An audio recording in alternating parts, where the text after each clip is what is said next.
It was almost a year ago that we started this broadcast with reports British authorities had uncovered a plot to blow up airliners with liquid explosives. And ever since that day, passengers have been prevented from carrying everything from bottled water to shaving cream through security and onto an airplane. The plot, in effect, changed the way people travel.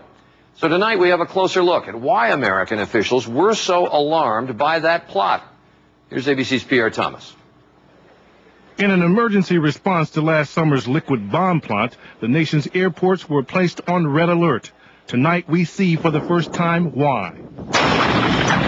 Scientists at the Sandia National Laboratory conducted this test using the formula developed by the London suspects. A small amount of liquid in this container is hit with a tiny burst of electrical current. The test results were reviewed today by ABC terrorism consultant Richard Clark. Frequent travelers are upset by the ban on liquids. When they see this film, they ought to know it's worth going through those problems. Today, Homeland Security Secretary Michael Chertoff recalled just how worried he was. How serious was the plot? The plot, in terms of its intent, was looking at devastation on a scale that would have rivaled 9/11. A Homeland Security report obtained exclusively by ABC News said, had the attack been carried out as intended, these men would have killed thousands. ABC News has learned that the government also conducted more tests on actual planes like those that would have been targeted. Sources tell ABC News those tests, similar to this one done after the Pan Am 103 bombing, revealed potentially catastrophic damage to the airliners. There is some question whether the potential terrorists would have had the skill to properly mix and detonate their explosive cocktail in flight.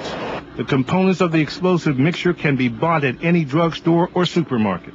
As arrests were made that night of August 9th in London, the U.S. government raced to counter the threat, initially banning all liquids from carry-on. So, literally, you had to overhaul security overnight? You had to change literally thousands of people's behavior in the course of about 12 hours. So nobody gets sleep that night? Nobody got any sleep. And believe me, it was not the first night that we lost sleep over this plot. Following the bomb test, the government determined what quantity of liquid explosives would pose a risk if smuggled on board. That's why there's a 3-ounce limit on gels and liquids on airplanes.